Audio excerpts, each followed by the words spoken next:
Alright, let's be honest. Wearing pants sucks. Why should we be stuck in stiff jeans crushing our family jewels? Well, those days are over thanks to Public Rec. They got the deal maker pants, and let me tell you, these feel like sweatpants but look like jeans. You get that 5-pocket style, but all the comfort that you need to go from work to play, no problem. These pants are made with their Workday 2.0 fabric. Wind and water resistant, so they're built to handle whatever you got going on. Clean, classic, and comfortable. These are gonna be your new everyday pants. I've been switching between the deal maker and the day maker pants, and I pair them with the go-to tee, and trust me when I tell you, it's the perfect fit. Plus, Public Rec will let you pick your exact size, waist, and length. None of that small, medium, large nonsense. And with 10 color options, you can find your perfect look. Stop suffering in regular pants. Right now, you get 20% off with code Chael at checkout. That's 20% at publicrec.com.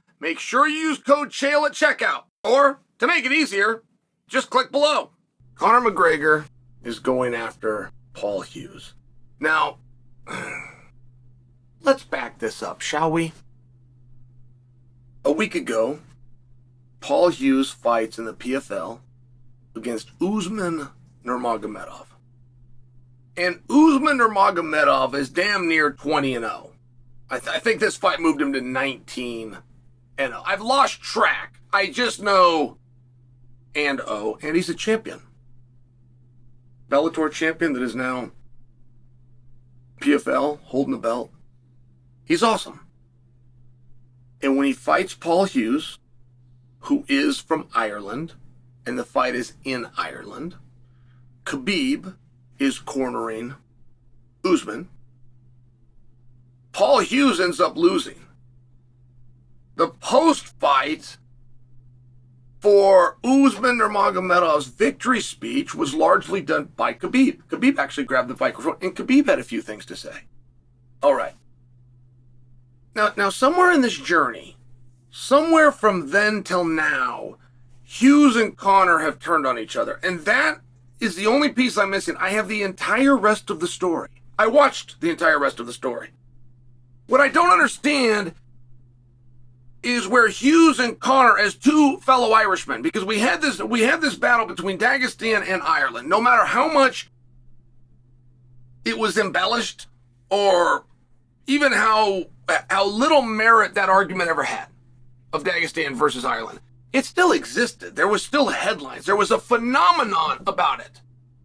So now when we have the boys from Dagestan come into Ireland, fight the Irish guy, I don't get how Conor and Hughes turned on each other. Because, by the way, the enemy of my enemy is now my friend.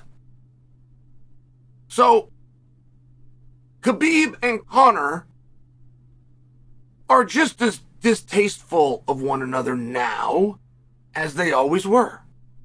Like, that wasn't a bridge that was mended and poor Hughes falls in between. Hughes is with Ireland, Khabib is for everybody, and Conor is in the notion of painting as though it's Dagestan versus Ireland. Like, it's kind of one of these interesting things that isn't carrying a lot more weight within our industry than some clickbait. But it exists nonetheless. And now you've got Conor coming at this young Hughes. And it's an interesting spot. We have fighters in America that detest Conor McGregor. We have media in America that detest Conor McGregor. We have fans in America that detest Conor McGregor, and all three of them have one thing in common, which is they do it in the closet. There is no media member in all of North America that would stand up to Conor McGregor. None. On the outside chance that Conor will give them an interview or a mention on social media 20 years from now, which will never happen, but on the outside chance of that, they will all look down. And Conor's mentioned that he was going to run for public office in Ireland. We are led to believe that Conor is a global superstar and nowhere is bigger than actually in Ireland. So it's an interesting thing to see a younger fighter in Hughes and Conor point the gun at each other. And when Hughes refers to Conor, it's very much what you would expect. It's very much a younger, aspiring fighter that realizes in the social hierarchy of the game, Conor sits above him. And when Hughes responds to Conor, and he's not nice about what the thing he said, but it's also not very venom-filled.